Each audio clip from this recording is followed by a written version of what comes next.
अस्यैतिशेषततमञ्जलिरेष पुष्पैः प्रक्षिप्यते रसभैर्मधुरगिरेफैः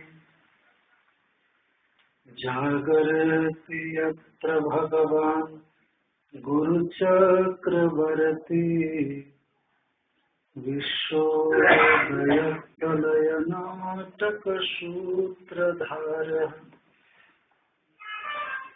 विश्वोदयप्रलयनाटकसूत्रधारः दिशन्तु सम्यक् गुरुपादपांशवः।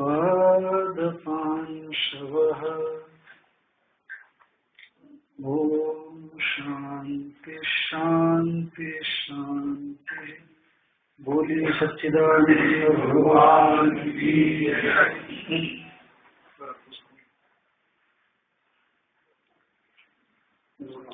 कण कण में मनुष्य परमेश्वर के अव्यक्त स्वरूप को नमन करते हुए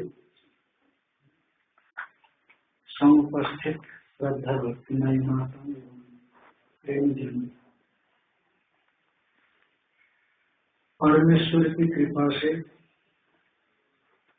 एवं पूज्य गुरुजनों के आशीर्वाद से देवरी ग्राम के इस प्रांगण पर हम लोग सत्संग के लिए उपस्थित हुए। कल हमने कुछ चीजें आपको बताई थी, कुछ बातें आज बताएंगे। हमने कल एक बात बताई थी, आपने ध्यान दिया कि नहीं दिया? वसुदेव देवकी के भगवान बेटे बन करके आए।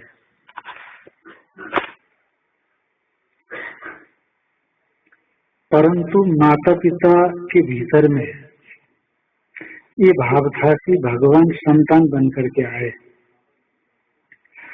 और ये भाव नहीं था कि हमको दुख से मुक्ति मिले।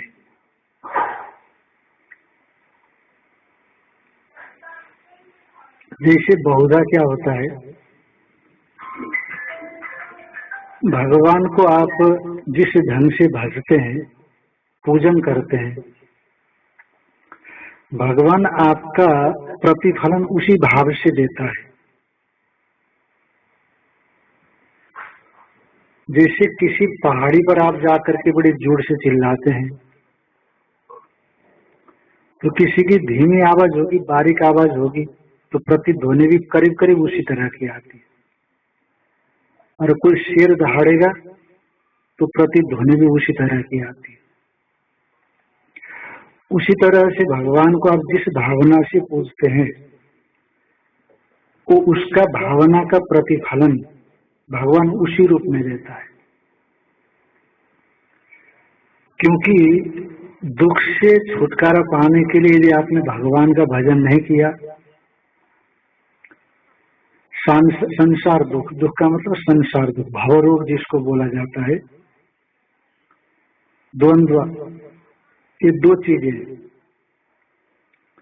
जैसे सुख दुख, लाभ हानि, जय पराजय, मान अपमान, शीत उष्ण,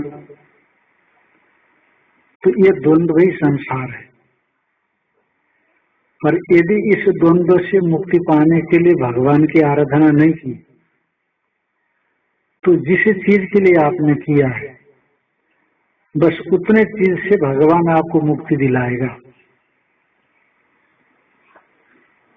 पर सभी तरह के दुखों से मुक्ति मिले ऐसा कोई जरूरत नहीं है। भगवान उस कल्प वृक्ष के समान है। कल्प वृक्ष एक तरह का वृक्ष होता है, तो उसके नीचे जाकर के आप जैसा संकल्प करते हैं वैसा फल देता है। और फल देगा कल्प वृक्ष, और फल प्राप्ति में निमित्त होता है आपका संकल्प। एक व्यक्ति कल्प वृक्ष के नीचे पहुंचा तो उसके मन में आया, बड़ी धूप थी, उसके मन में आया कि धूप बहुत तेज है, जरा ठंडा ठंडा जल मिल जाता तो अच्छा था। तो जल उपस्थित हो गया, पर उसको ये पता नहीं कि मैं कल्प वृक्ष के नीचे बैठा हूं।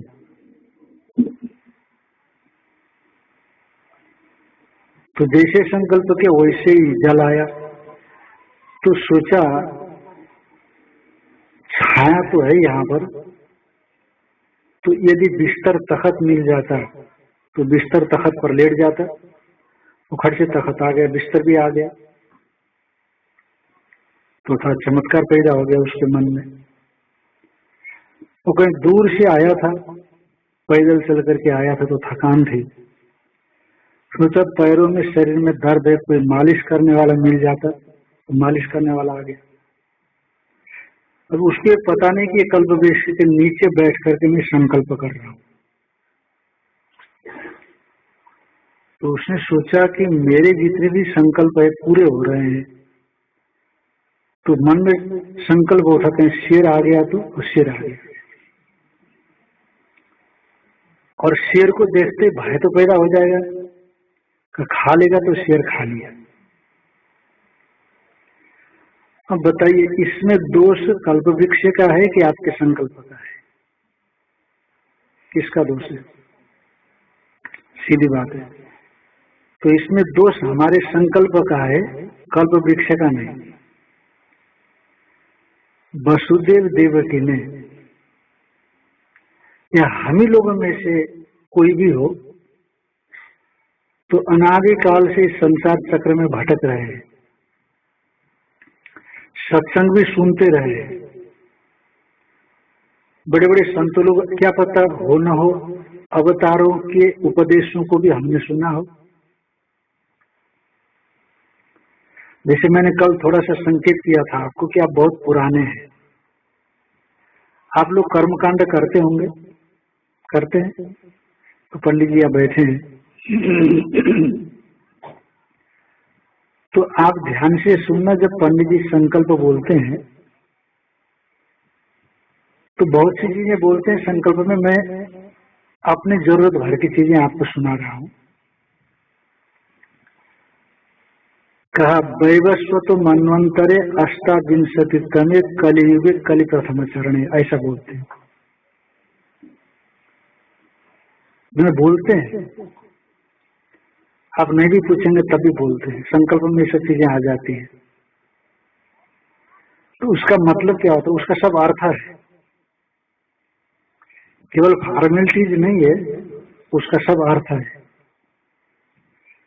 तो उसमें वैवस्वत मनवंतर में 28वां कलयुग चल रहा है। अब इसका अर्थ ये होता है, एक मनु का जो काल होता है, जैसे एक प्रधानमंत्री का कितना काल होता है? 5 साल का। उसी तरह से एक मनु तो सुने ही आप, एक मनु का काल 71 चतुर्युगी होते, 71।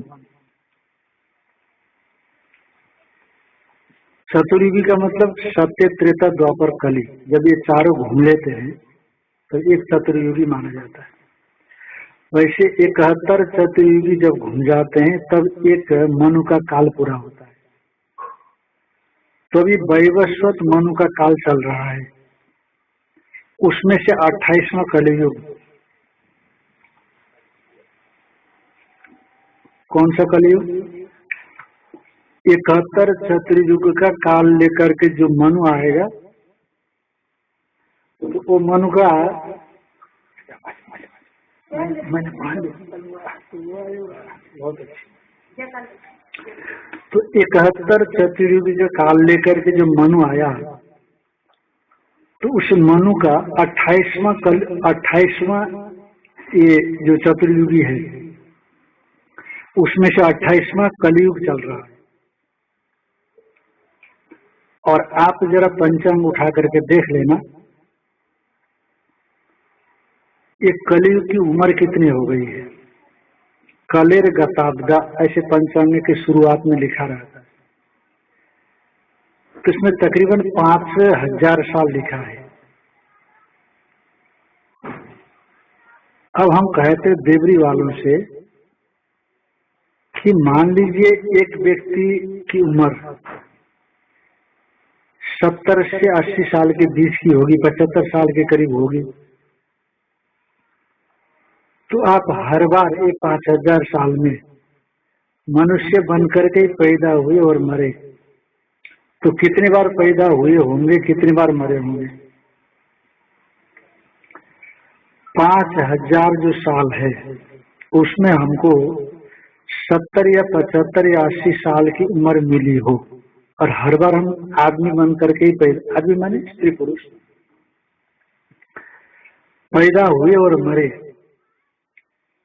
तो कम से कम हम 65 से 70 बार पैदा होकर के मरे होंगे।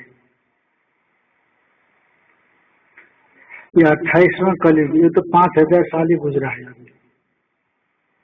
और इससे पहले सत्य, त्रेता, द्वापर तीनों गुजर गए हैं 28 बार। तो उससे पहले पहला, दूसरा, तीसरा, चौथा, तो वैसे मनु 14 होते हैं। माने काल का कोई लेखा जोखा नहीं, काल का कोई लेखा जोखा नहीं। और जितने बार हम पैदा हुए और मरे इसी 28वें कलयुग में, तो ऐसे घर था, वैसे परिवार था, वैसे बाल बच्चे थे, वैसे पत्नी, वैसे पति, बिजनेस। इतना है कि परमात्मा ने बड़ी कृपा कर दी कि पिछले जन्म की याद नहीं आने देता। आप अपने मन से झांक करके देख नहीं सकते कि पिछली बार में हम कौन थे। आप कहोगे कि महाराज पिछली बार में हम थे ही नहीं, अचानक ही हम पैदा हुए, ऐसी शंका हो सकती है मन में। पिछली बार हम थे ही नहीं, अचानक ही हम आ गए हैं। पर दुनिया में अचानक कुछ नहीं होता, उसका कोई न कोई निमित्त होता है। और ये बात अलग है कि हम उस कारण को न ढूंढ पाते हैं। जैसे एक बीमारी होती है तो बीमारी का कारण डॉक्टर ढूंढता है कि नहीं? होम्योपैथ के पास जाओगे आप तो कम से कम घंटा भर पूछ पूछ करके परेशान कर देता है। होम्योपैथिक डॉक्टर के पास आप जाएंगे, आधे घंटा, पौने घंटा, 1 घंटा इलाज करने से पहले पूछेगा। वो ये जानना चाहता है कि बीमारी कहाँ से पैदा हो गई। यानी बीमारी पैदा हुई है तो उसका कारण होना चाहिए। आपकी बद परहेजी से बीमारियां आती है, ये मानते हैं हम लोग। किसी बच्चे को देख करके आप अनुमान करते हैं, गोरे बच्चे को देख करके ये अनुमान नहीं करते आप कि इसके माता पिता काले होंगे। और जरा श्याम वर्ण का बच्चे को देख करके आप ये अंदाजा लगाते हैं कि इसके माँ बाप भी श्याम वर्ण के ही होंगे। सावले बोलते ना, सावला। तो कोई भी कार्य देख करके आप कारण ढूंढते हैं, कोई भी कार्य देख करके हम कारण ढूंढते हैं। तो यहाँ पर भी कार्य देख करके हम कारण ढूंढेंगे तो कोई ना कोई कारण तो होगा ही जरूर। एक ही माता पिता की 2 संतानें, उनमें विभिन्नता है, उसमें कारण क्या है? जगत में जो विषमता दिखाई पड़ती है उसमें कारण क्या है? पर उस कारण को न जानने की वजह से हम ऐसा सोचने के लिए मजबूर हो जाते हैं कि शायद अचानक कोई चीज पैदा हुई हो। पर जब दुनिया में कोई भी चीज बिना कारण के पैदा नहीं होती तो फिर यहाँ अचानक कैसे हो सकता है? यहाँ भी कारण होगा पर हम नहीं जानते। इसीलिए हमारे शास्त्रों ने, उपनिषदों ने कारण ढूंढ करके दिखाया कि कारण है। पर हम चूंकि उस कारण को जान नहीं पाते और हमारे पास उसको ढूंढने का उपाय भी नहीं है, इसलिए उधर से हम बेखबर है। बस ये ऐसा समझ लीजिए कि चलती का नाम गाड़ी है।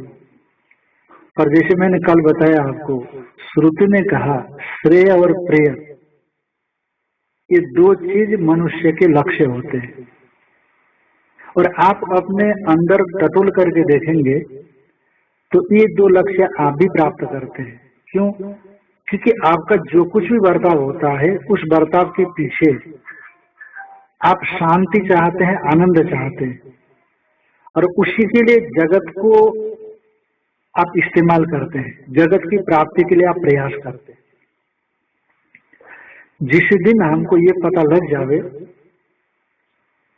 जैसे मान लीजिए शादी से पहले ये पता हो जाए कि शादी के बाद तो हमको आजीवन रोना ही रोना है,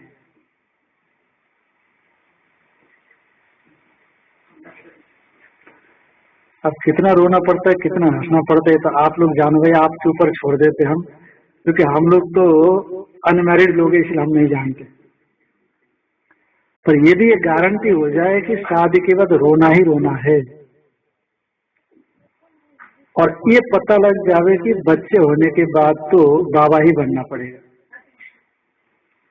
अच्छा बताओ क्या ये दो कार्य के लिए व्यक्ति लालायित रहेगा? नहीं रहेगा। हर कोई व्यक्ति यही प्रयास करता है कि इस कार्य के करने से मुझे खुशी मिलेगी, शांति मिलेगी, प्रसन्नता मिलेगी, आनंद मिलेगा। तो आपका सुषुप्त भाव, नैसर्गिक भाव, आप उस आनंद को ढूंढ रहे हैं, और ऐसा आनंद आप नहीं चाहते हैं कि थोड़ी देर रहे फिर चला जाए। आप चाहते हैं कि वो आनंद शाश्वत बना रहे, आपसे विखंडित ना हो, आपसे बिछुड़े नहीं। पर जहां भी हाथ डालते हैं हम, ऐसा लगता है कि कुछ मिला, और मिला नहीं कि खो गया, पानी का बुलबुला जैसा, और उसी अपेक्षा से पूरा जीवन वो चलता है, पूरा जीवन चलता है। आप उस शांति, उस आनंद को, उस खुशी को प्राप्त करने के लिए ये जगत को साधन के रूप में प्रयोग करते हैं, इसलिए जगत की भी जरूरत है और उस शांति की भी जरूरत है। ये आपके नैसर्गिक भाव है। पर शास्त्र कहता है ये साधन मात्र है, साध्य नहीं। यहीं पर हम मार खा गए, चूक हो गई कि हमने इसी को लक्ष्य बनाया, इसको साधन नहीं बनाया। और मान लो कि कोई व्यक्ति यदि मार्ग को ही गंतव्य समझ बैठे, रास्ते को मंजिल समझ बैठे, तो फिर मंजिल कैसे पहुंचेगा? वो तो रास्ते में अटक जाएगा। नौका से, पुल से आपको उस पार जाना है, और नौका से उस पार जाने के बाद भी आप नौका नहीं छोड़ना चाहते, या नौका को ही पकड़ करके बैठते। पर नौका तो सिर्फ साधन थी नदी के उस पार जाने के लिए, पर आपको तो नौका से प्यार हो गया। कहा अरे तूने मेरे को इतनी बड़ी भारी नदी से पार करा दिया, अब तेरे को छोड़ करके मैं कैसे जा सकता हूँ?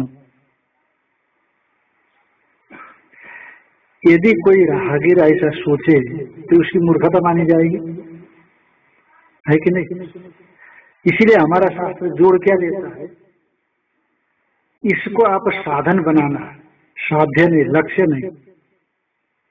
इसलिए भगवान कृष्ण ने कहा यत करोषि यद अस्नासि यद जुहोषि लदासि यत तपस्यसि कौन्तेय तत् कुरुष्व मदर्पणम्। आप 100 साल तक जीने का संकल्प लेकर के कर्म करते रहे। उपनिषद इस बात को बताती है, कुर्वन् निवेह कर्माणि जिजीविषेत शतम समा। 100 साल तक जीने की संकल्पना के साथ कर्म करते रहे। क्योंकि आप देखते हैं सुबह उठने से लेकर के जब तक आप सो नहीं जाते, आपका मन निरंतर या तो कोई न कोई कल्पना में डूबा रहता है, और या फिर शरीरों से या इंद्रियों से आप कुछ न कुछ करते ही रहते हैं। तो इसीलिए भगवान शास्त्रों में ये बताते हैं कि यद करोषि यदश्नासी, जो करते हो जो खाते हो, तो ऐसा कल्पना करना, ऐसा भाव रखना कि तत्पुरुषो मदर्पणम, तो भगवान को समर्पित कर देना, मन से करना। भगवान सिर्फ आपके मन को चाहता है, पदार्थों को नहीं चाहता। वो तो पूर्ण है, परिपूर्ण है, परिपूर्ण भगवान किसी को नहीं चाहता। पर जिस दिन हमारा मन से ये चीजें निकल जाएंगी, इसका महत्व निकल जाता है, फिर ऐसी स्थिति में फिर उसका प्रतिष्ठा, उसकी प्रतिष्ठा मन में हो जाती है। क्योंकि अभी जगत की प्रतिष्ठा है, भीतर जगत बैठा हुआ है। जब तक जगत के बैठने के स्थान पर उसके लिए बैठने की जगह न बन जाए, तब तक उसकी प्राप्ति नहीं होती। और प्राप्त करना इसीलिए जरूरी है क्योंकि ये जो हमारी भटकन है, भटकाव है, पहले तो ये समझ में आना चाहिए कि हम भटक रहे हैं। अच्छा, यहाँ कोई भी नहीं कहेगा, देवरी में से किसी को भी पूछो तुम भटक रहे हो, तो नहीं महाराज हम तो सही रास्ते पर चल रहे हैं, कहेगा कि नहीं? अच्छा, मान लो आप स्वप्न देख रहे हो, स्वप्न में आपने देखा कि आप दिल्ली में घूम रहे हो। अच्छा, बड़ा भारी बिजनेस आपका चल रहा है, स्वप्न देख रहे हैं आप। क्या स्वप्न तो कुछ भी हो सकता है। तो आपकी जय जयकार हो रही है, बड़े बड़े भारी ट्रस्ट आपके चल रहे हैं, उन सब के मैनेजिंग ट्रस्टी आप हैं, आपकी तूती बुल रही है, वहां पर बहुत बड़ी भारी नेताओं से, अफसरों से आपका मेलजोल है। तो देवरी का ही कोई एक व्यक्ति गया आपके स्वप्न में और धीरे से कहा कि भैया जब तक जगोगे नहीं तब तक का है ये, जब तक नहीं जगोगे तब तक का है, और जगे और सब धराशाही, जमीन दोज हो जाएगा, आपको बड़ा खराब लगेगा। और वो भी काफी लोगों के बीच में बोल दिया, काफी लोग थे, स्वप्न, अब स्वप्न देख रहे हो ना, तो काफी लोग बैठे हुए हैं और उनके बीच में जाकर के बोलेगा ये 2 दिन की चांदनी है, थोड़ी देर की है, फिर अंधेरी रात, अपने घर में आना पड़ेगा, पुनश्च मूषिको भव, पर आपको खराब लगेगा। आप कहोगे कि ये जो जय जयकार हो रही है हमारी, इसको क्या तुम झूठ मान रहे हो? पर आप जगोगे तो वो सच होगा कि जो आपने अनुभव किया था स्वप्न में, और व्यक्ति ने जो कहा वो सच होगा। स्वप्न में जो व्यक्ति ने कहा था वही सच होगा ना। पर जब तक आपका स्वप्न चल रहा है उसको आप झूठला नहीं सकते, वो लगता है कि 100% बिल्कुल सही है। तो उसी तरह से हमारा जो शास्त्र है वो यही बात बताता है। एक थे राजा जनक, बड़े भारी ज्ञानी थे, तो भरपेट खा करके सो गए। सोने की पलंग थी और दासी चावल डुला रहे थे, पंखा झल रहे थे। तो सोते उन्होंने स्वप्न देखा कि मैं 7 दिन का भूखा हूं। तो दर दर भटक रहे, भीख मांग रहे, कोई दे नहीं रहा है। तो 7वें दिन में एक जगह पर अन्न क्षेत्र बंट रहा था। तो भूखे प्यासे बदहवास, मैले कुचैले फटे हुए हाल में तो भिक्षा लेने के लिए गए, तो किसी ने पकड़ कर उनको पीछे कर दिया। कहा नहीं, यहाँ पर संतों का है, तुम्हारे लिए तुम लास्ट में आओ। जब लास्ट में पहुंचे हो तो जो भिक्षा थी सब बढ़ चुकी थी। तो सामने वाले ने कहा, बांटने वाले ने कि बचा ही नहीं है। कहा कुछ दे दो, मैं 7 दिन से भूखा हूं। तो जो बर्तन में नीचे जला हुआ रहता है उसको क्या बोलते हैं? कुछ बोलते हैं जो बर्तन में नीचे जला हुआ रहता है। आजकल तो सब वो हो गया ना, गैस हो गया है।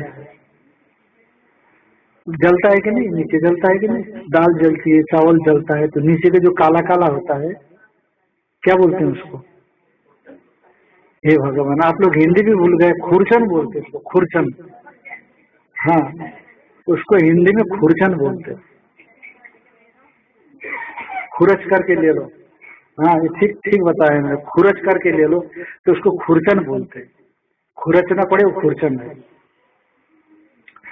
तो वो सामने वाले ने खुरचन निकाल करके दोने में दे दिया तो बड़े खुश हो गए। 7 दिन के भूखे थे, अन्न तो ही हो, भले ही जला हुआ हो।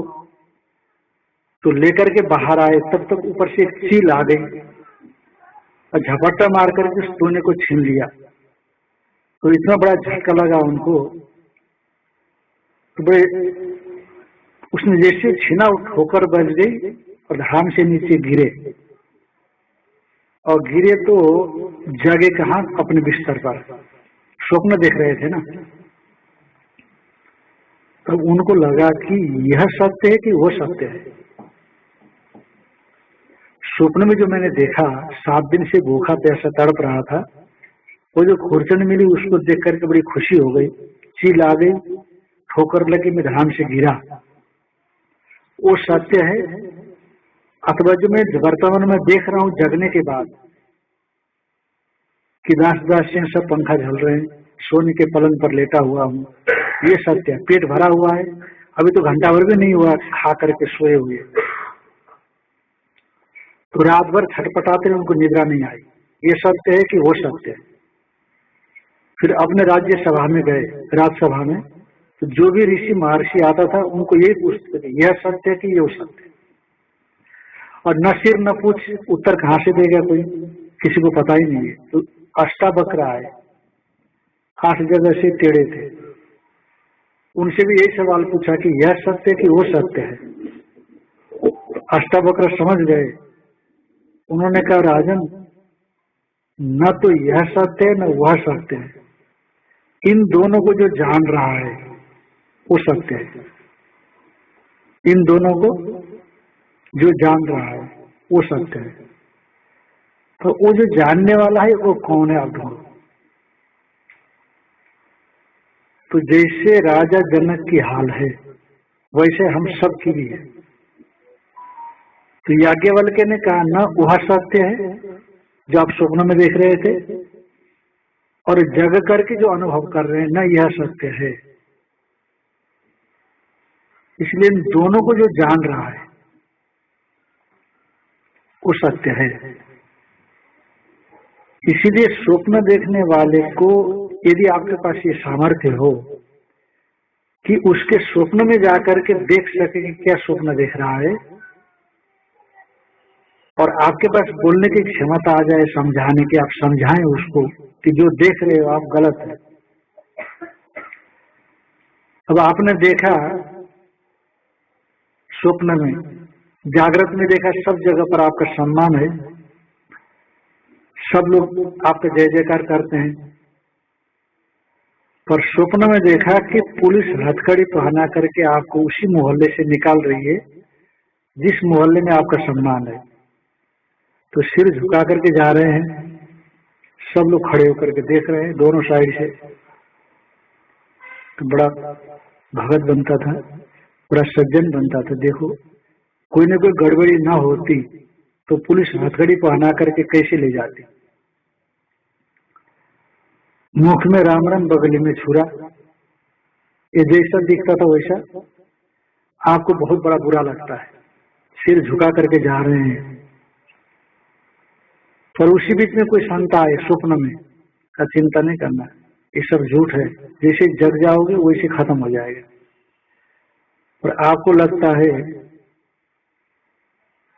जो है करेला ऊपर से नीम चढ़ा, एक मुहावरा है ना, करेला ऊपर से, पहाड़े से तो भारी अपमानित हो रहा हूं और तुम मजाक बना रहे हो।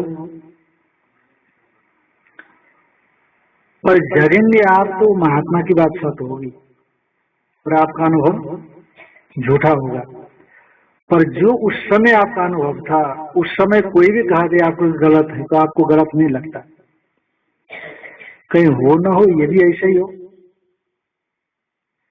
जब स्वप्न चल रहा है तो स्वप्न बिल्कुल सत्य लगता है। उसी तरह से जो जागृत में हम देखते हैं, हो सकता है कि ये भी ऐसा हो। और शास्त्र तो डंके के चोट पर कहता है। पर एक बात और ध्यान देना, जब तक आप स्वप्न में रहेंगे तब तक स्वप्न 100% सत्य है। स्वप्न को झूठा आप तब कहोगे जब स्वप्न से जागृत में आते हो। स्वप्न हम उसको मानते हैं जहाँ सिर्फ मन काम कर रहा है, और आपकी जो आंखें हैं, ज्ञान कराने वाली इंद्रियां, कर्म करने वाली इंद्रियां बिल्कुल निष्क्रिय पड़ी हुई है। आप रूप रस गंध स्पर्श शब्द किसी को जान नहीं सकते उस समय, इन आंखों से, इन साधनों से। तो स्वप्न उसको कहते हैं, जागृत उसको कहते हैं जब ये चीजें सक्रिय होकर के जान रही हो। इसलिए दोनों अवस्थाएं भिन्न है। पर जागृत में आए तो स्वप्न मिथ्या हुआ, झूठा हुआ, उससे पहले झूठा नहीं हुआ। तो हमारा शास्त्र कहते हैं जब स्वरूप में जाएगा व्यक्ति तभी झूठा हो। स्वप्न थोड़ी देर का है, 2 घंटे 3 घंटे, या तो लोग कहते 6 सेकंड कितना चलता है स्वप्न, 6 मिनट कुछ चलता है। पर ये जो जागृत काल है ये जरा लंबा है, पर ये भी एक तरह का स्वप्न ही है। तो जैसे स्वप्न में देखते हम तो भ्रांत रहते हैं, जगने के बाद हम स्वस्थ होते हैं स्वप्नों को लेकर के। उसी तरह से जागृत में भी हम जो देख रहे हैं ये भी भ्रांतिपूर्ण है। ये भ्रम कब सिद्ध होगा? तब होगा जब आप अपने भीतर के मैं को जानेंगे। उससे पहले ये झूठा साबित नहीं होगा। तो इसीलिए हमारा शास्त्र हमको सावधान करता है कि आपका लक्ष्य वहां तक है। उस लक्ष्य तक जाने के लिए इस जगत को हमको साधन बनाना है। साधन कैसे बनाए? तो भगवान ने कहा निष्काम कर्म योग करो, और योग करो, निष्काम कर्म योग करो, ध्यान करो। अब हमको ध्यान करने के लिए न योग्यता प्राप्त है, न योग करने के लिए अवकाश। योग करने के लिए अवकाश चाहिए, समय चाहिए, और ध्यान करने के लिए योग्यता चाहिए। बिना योग्यता के आप पहले तो समझना होगा कि ध्यान क्या चीज है। लोग कहते हैं मेडिटेशन करना, मेडिटेशन करना। अरे मेडिटेशन का मतलब क्या है? ध्यान।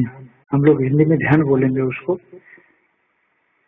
का एक विषय को पकड़ करके बस उसी में आपके चित्तवृत्ति यानी विचार लगातार होते रहना,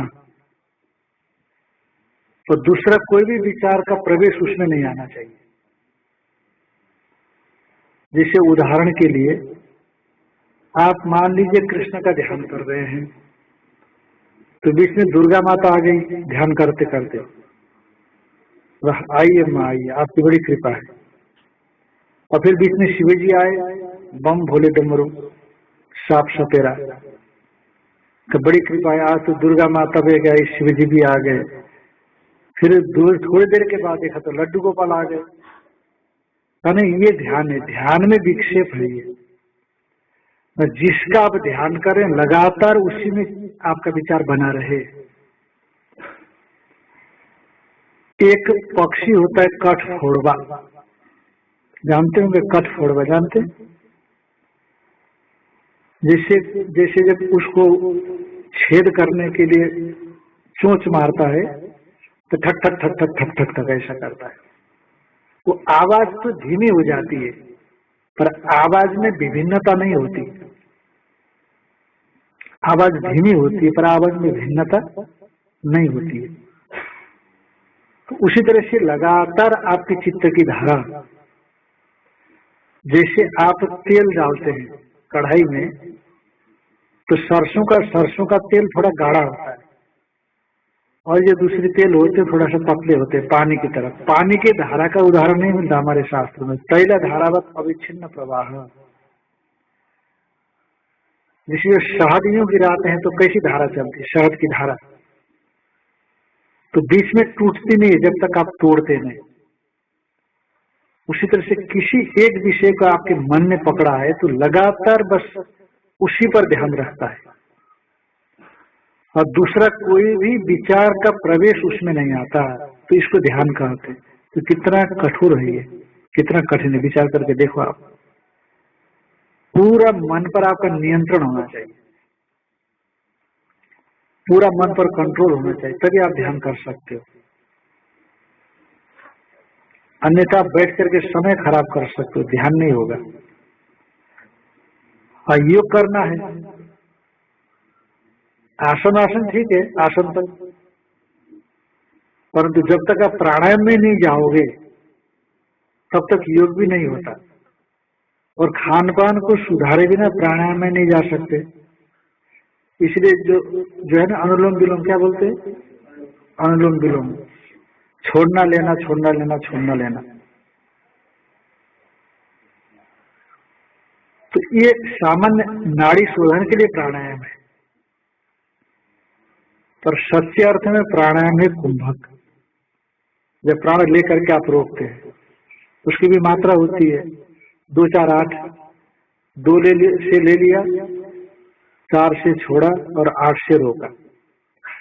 तो ये क्रम उत्तरोत्तर आगे बढ़ता है, 4 8 16, 6 12 24, ऐसा। यानी कि 24 में रोकना, 12 में छोड़ना और 6 में लेना। वो चाहे सेकंड हो, चाहे मिनट हो, चाहे मंत्र विशेष कोई हो। तो 2 मंत्र से श्वास लेते हैं तो 8 मंत्र से रोकते हैं, फिर 4 मंत्र से छोड़ते हैं, फिर लेते हैं 2 मंत्र से, फिर 8 मंत्र से रोकते हैं, फिर 4 मंत्र से छोड़ते हैं। तो ये उत्तरोत्तर प्रगति में जाएगा। ये आप आधी सेकंड, आधी मिनट रोकते हैं, फिर 35 सेकंड रोकते हैं, फिर 40 सेकंड। तो इसमें विशिष्ट लाभ होता है, पर वो भी हम नहीं कर सकते, ये खान पान से काम नहीं चलता। तो फिर बचा क्या है हमारे पास? हमारे पास बचा है कर्म, जो हम सुबह से लेकर के शाम तक करते हैं। इसलिए भगवान कहते हैं मेरी याद करो, और जो घर में करते हैं आप तो मेरे लिए समर्पण भाव के साथ करो। तो इससे धीरे धीरे आपके भीतर में मेरी महत्ता बैठ जाएगी।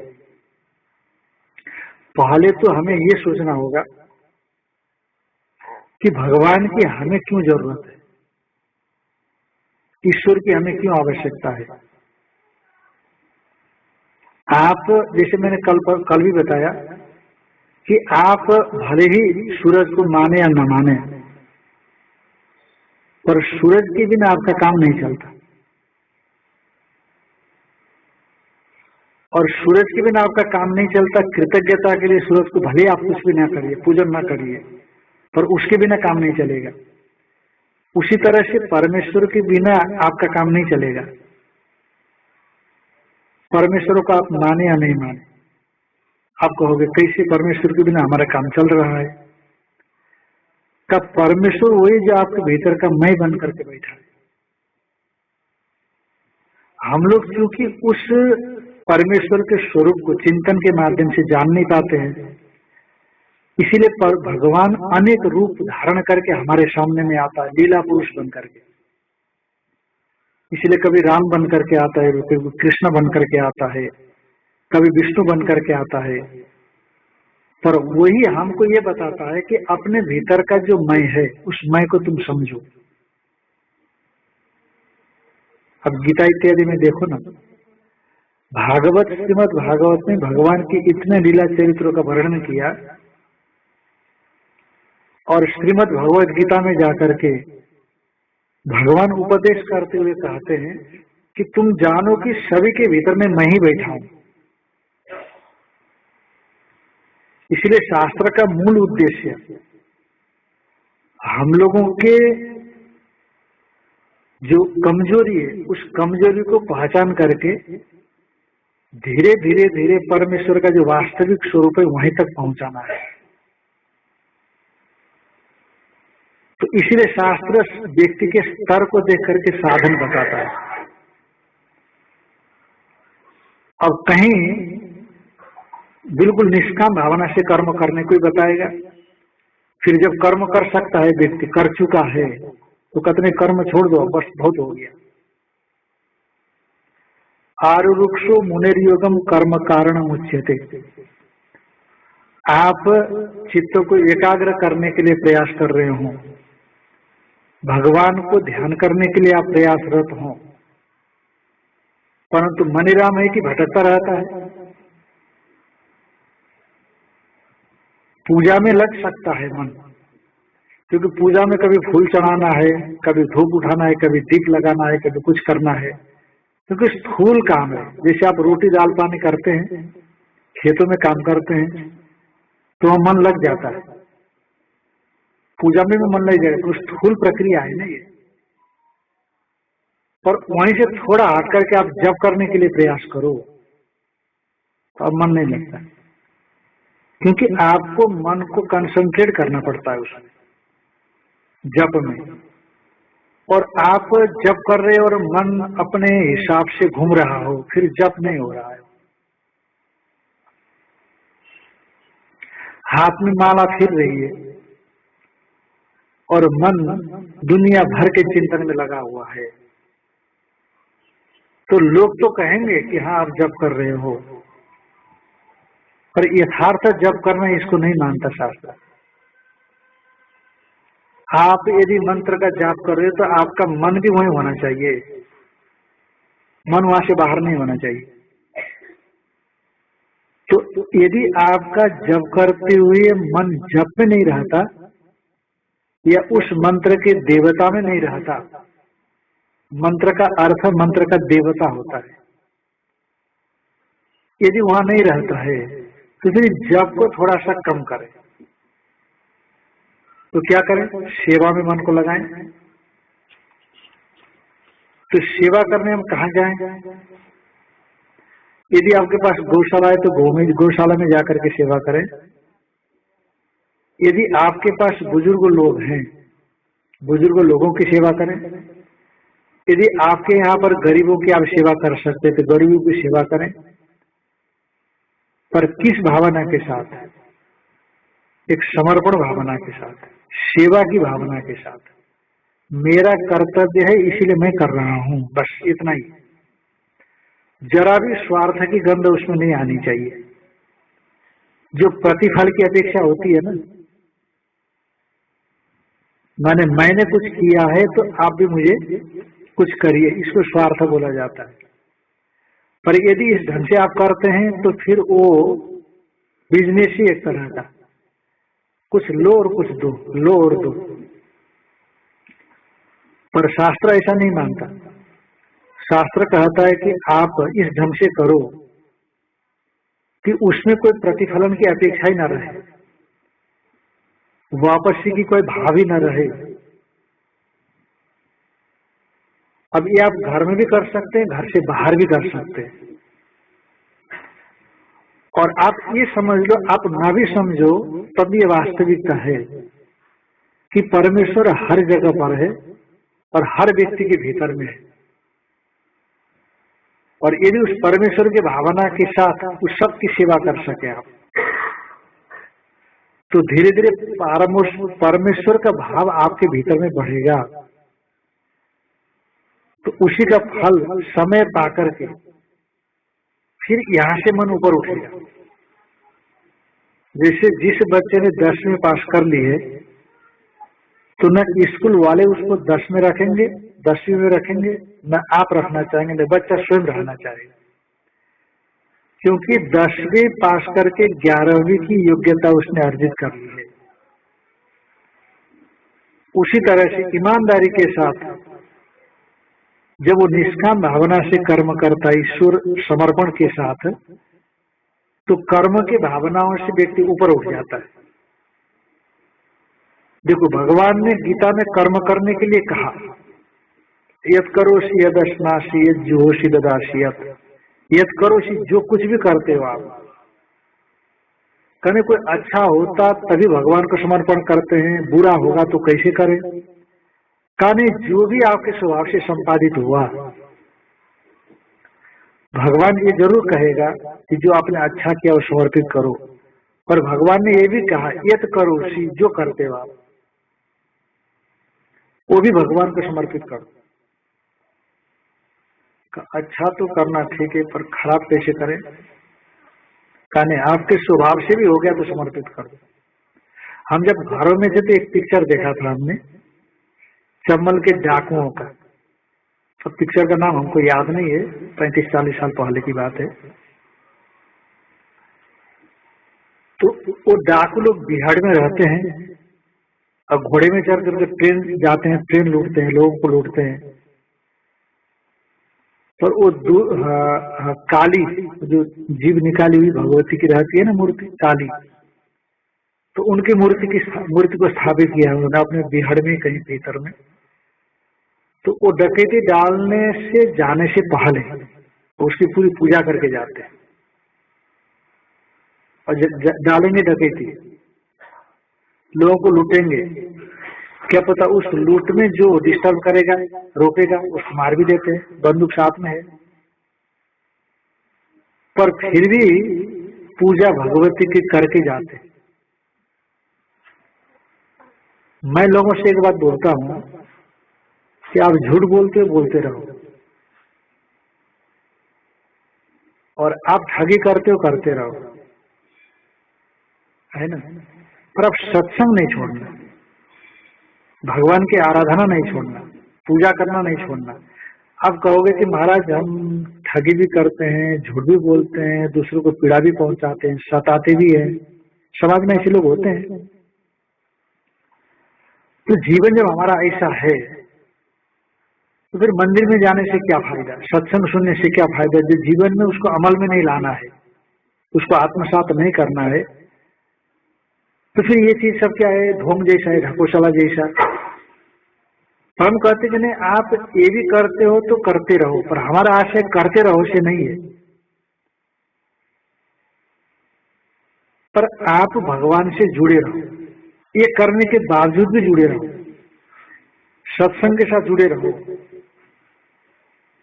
तो क्या होगा, यदि आप भगवान से नहीं जुड़ेंगे तो जैसा आप कर रहे हो इसी परिवेश के साथ जुड़े रहेंगे। आप ऐसे परिवार, ऐसे माहौल में आप जुड़े रहेंगे तो कभी भी वहां से रिटर्न होने की संभावना ही खत्म हो जाती है।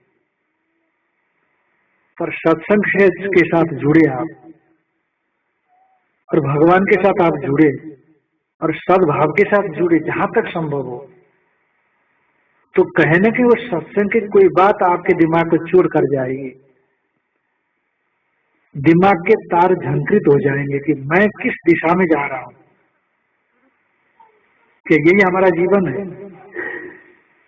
क्या इससे अतिरिक्त कोई जीवन है कि नहीं। फिर सुना तो सत्संग ने सुना है तो फिर उसको बड़ी ठोकर लगेगी। तो यदि वो व्यक्ति वहां से वापस आ जाता है तो जितनी सच्चाई के साथ वो धार्मिक बनेगा उतनी सच्चाई के साथ ढोलपोल के हिसाब से चलने वाला व्यक्ति धार्मिक नहीं बनेगा, और ऐसे व्यक्ति की तरक्की आध्यात्मिक दृष्टि से जल्दी हो जाएगी, क्योंकि उसको अपने करने के पीछे पश्चाताप हुआ है कि मैंने बड़ा गलत किया, ये नहीं होना चाहिए था। पर कब होगा, जब आप सत्संग से जुड़े रहो। सत्संग की कोई बात कभी घर कर जाएगी। वाल्मीकि थे, अपने परिवार के भरण पोषण के लिए जंगली जानवरों को मार करके लाते थे, खिलाते थे। तो एक बार नारद जी उस रास्ते से गुजरे तो नारद जी को पकड़ दिया लूटपाट मचाने के लिए। तो नारद जी ने कहा देख मेरे पास जो है वो ले जाना, कोई बात नहीं, पर ये जितने जानवरों को मार करके तू परिवार का भरण पोषण कर रहा है तो पाप तो तेरे को लगेगा। कहते मेरे को अकेले कैसे लगेगा, जब हम पूरे परिवार का भरण पोषण इसी मांस से करते हैं तो खाने वाले वो लोग भी है, माता पिता, पत्नी, बच्चे, जो भी खाने वाला है, सब में पाप बटेगा। नहीं, तेरे को ही भोगना पड़ेगा ये। तो वाल्मीकि ने कहा ऐसा कैसे हो सकता है, जाओ पूछ करके आ जाओ। नारद जी ने कहा तो तुमसे चतुर है, मैं जाऊंगा तो भाग जाएगा यहाँ से। कहा नहीं, मेरे को पेड़ में बांध करके जाओ, मैं भागूंगा नहीं। तो वाल्मीकि जी ने नारद जी को पेड़ में बांध दिया ताकि भागे नहीं, पूछने के लिए गए। तो माता पिता ने कहा भाई तेरा फर्ज है कि हमारा पालन पोषण करना, तू बेटा है, जब तू सक्षम नहीं हुआ तब तक हमने तेरा भरण पोषण किया, तो उसमें जो भी दोष हो गया तो हमको भोगना पड़ेगा। हम ये थोड़ी कह रहे हैं कि तुम किसी जानवर को मार करके, किसी को लूटपाट करके हमको हमारा भरण पोषण कर। तो अच्छे रास्ते से भी कर सकता है, कैसे करना है तू जान ले। यदि गलत करके लाता है तो उसका दोष तेरे को लगेगा, और अच्छा करके लाता है तो उसका पुण्य भी तेरे को लगेगा। तो उनको झटका लगा, अरे मैं अपना कर्तव्य समझ करके कर रहा था। तो आए जंगल में नारद जी को छुड़ा दिया। तो उन्होंने कहा कि मेरे को भगवान का कोई नाम बताओ। तो नारद जी ने राम राम समझाने का बड़ा भारी प्रयास किया, पर राम उसके मुख से निकला ही नहीं। तो क्या निकला है? तो मरा मरा। राम बोल सिखाते हैं तो मरा बोलते, राम निकलता ही नहीं। तो तुलसीदास जी महाराज जी का दोहा है, कौन सा दोहा है वो? उल्टा उल्टा नाम जपि जग जाना, वाल्मीकि भय ब्रह्म समाना। तो जब एक बार ठोकर लगती है ना जीवन में इस ढंग की, देखो सत्संग मिला उनको, संत का संग मिला। पहले जन्म में कोई सत्संग था उनका, इस समय पाया फल देने के लिए, समय आ गया था, और उस पुण्य को व्यक्त करने के लिए इस संत का संग मिल गया। तो इसीलिए हमको ये प्रयास करना है। अपने महाराज से सुनाया करते थे, आप लोगों में से बहुत लोगों ने सुना है उनको।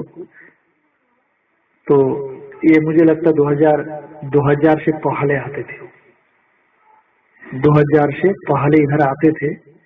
आप लोग सुनाते, उस समय तो मैं नहीं आता था। केरपानी जब भी आते थे तो हर साल यहाँ पर आते थे, 5-7 दिन रुकते थे, तब यहाँ से जाते थे, ऐसा मैंने सुना। तो ये उन्होंने सब सत्संग में सुनाया होगा। तो इसीलिए हमें प्रयास ये करना चाहिए कि हम अच्छाई का बीज बोते रहे, और जो भी अच्छाई बुराई का प्रारब्ध है हमारा, उसका भोग तो हो ही रहा है। और अब हमारा पुरुषार्थ ऐसा हो कि हम अच्छाई के बीज बोते रहे, तो ये बीज कभी अंकुरित, कभी पुष्पित, कभी फलित होंगे। तो समय पाकर फिर हम भी सही दिशा की ओर अपने मन को डाल सकेंगे।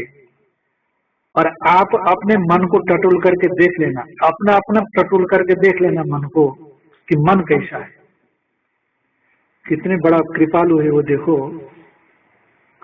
कि पत्नी के मन को पति जान नहीं सकता, और पति के मन को पत्नी नहीं जान सकती, और बाप के मन को बेटा नहीं जान सकता, और बेटे के मन को बाप नहीं जान सकता। और यदि एक दूसरे के मन को एक दूसरा जानते तो बोलना नहीं अभी कोई, अपने अपने मन में रहना। और एक दूसरे के मन को एक दूसरा जानता तो क्या होता संतोष जी है? अब तिवारी जी जरा बैठे हैं, आप कुछ सोचने में आ गए। संतोष जी क्या कर रहे हो भाई, ये गड़बड़ है कि नहीं? अब चूंकि वो छुपाने जैसी बात ही नहीं, तो ओपन हो गई। एक दूसरे का मन एक दूसरा जान ले तो छुपा नहीं सकते आप।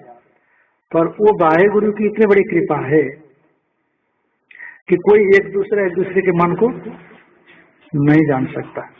वो तो कोई साधन संपन्न होता है तभी जान सकता है। तो इसीलिए मन यदि गड़बड़ है तो पूरी दुनिया गड़बड़ है, यदि मन सही है तो पूरी दुनिया अच्छी है। इसीलिए हमारे शास्त्र का लब्बो लुआब यही है कि मन को सही रखना, मन गड़बड़ ना हो। अब मन को क्या सही रखा जा सकता, बड़ा भारी चंचल है। अर्जुन ने भी कहा भगवान कृष्ण से, चंचल में मन कृष्ण प्रमाथि बलवत दृढ़म तस्याहम निग्रहम मन्ये वायुरिव सुदुष्करम। ये मन तो बड़ा भारी चंचल है, इसको निगृहित करना, हम जैसा कहें वैसा मन मान ले, इसको कहते निगृहित करना। जैसे जेल में कैदियों के लिए कायदे बने हुए रहते हैं, तो कायदों का पालन करने के लिए बताया जाता है, तो उनको उन कायदों का अनुसरण करना पड़ेगा ना। उसी तरह से आपने कहा कि मन को अब ध्यान करना है, तो मन ध्यान में लग गया, और आपने कहा कि नहीं अब हम प्रार्थना करेंगे, तो मन प्रार्थना में लग गया, तो प्रार्थना में ही डूब गया हो, और ध्यान करने लग गया तो ध्यान में डूब गया हो। ये कब होगा? जब आपके हाथ में आपका मन हो, और पूर्व भावनाओं से, पूर्व संस्कारों से, पूर्व वासनाओं से घूमने वाला मन ना हो। ऐसा संभव है? तो बिल्कुल संभव है, क्यों संभव नहीं है? यदि संभव न होता तो भगवान कृष्ण ऐसा कैसे कहते? भगवान कृष्ण कहते हैं अभ्यासेन तु कौन्तेय वैराग्येण च गृह्यते। दो साधन है मन को नियंत्रित करने का, अभ्यास और वैराग्य। अब ये भी बात है कि अभ्यास क्या चीज है, वैराग्य क्या चीज है।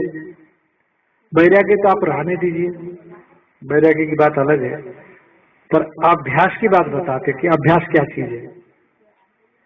अभ्यास का मतलब ये एक चीज को बारंबार करते रहना।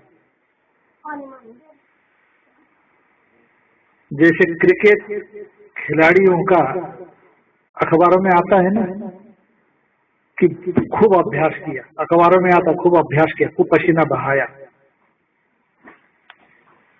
तो उसी तरह से एक चीज को बारंबार करने को अभ्यास कहा गया। तो इसीलिए सजग, निरंतर मन के प्रति सजग होना, मन को जरा भी अवकाश नहीं देना कि मन जो चाहे वैसा संकल्पना करने लगे, जो सोचे वैसा करे, या जो संस्कार से आए वैसे संकल्प करने लगे, और आप बेधड़क उसको संकल्प करने दो। क्योंकि कामना के अनुसार मन संकल्प करता है। जैसे आपका मन काम, क्योंकि संकल्प का मूल कामना है, संकल्प से कामना पैदा हो जाता है। इसीलिए हम कोशिश करें कि वैसे संकल्प ही ना आने पावे।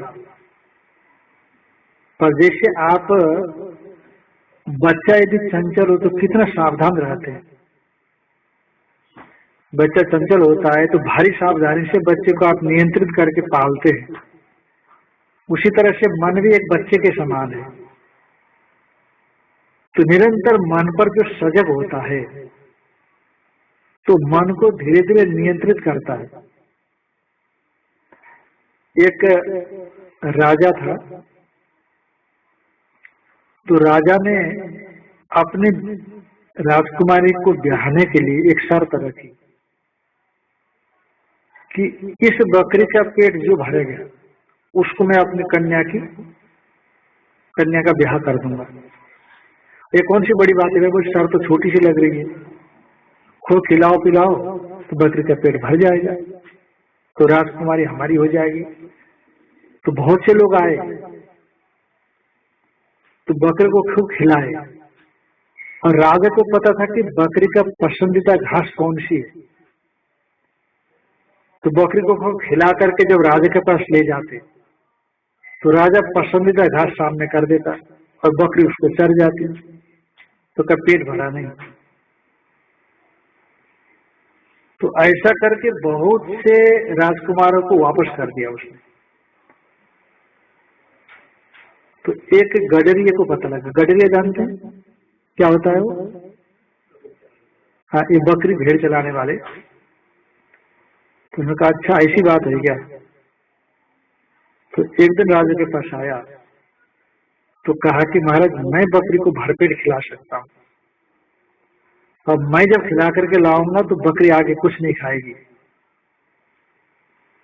तो राजा ने कहा ले जाओ। कहते 7 दिन का समय चाहिए। ठीक है, तो बकरी को ले गया वो। और बकरी को खाने नहीं दिया उसने।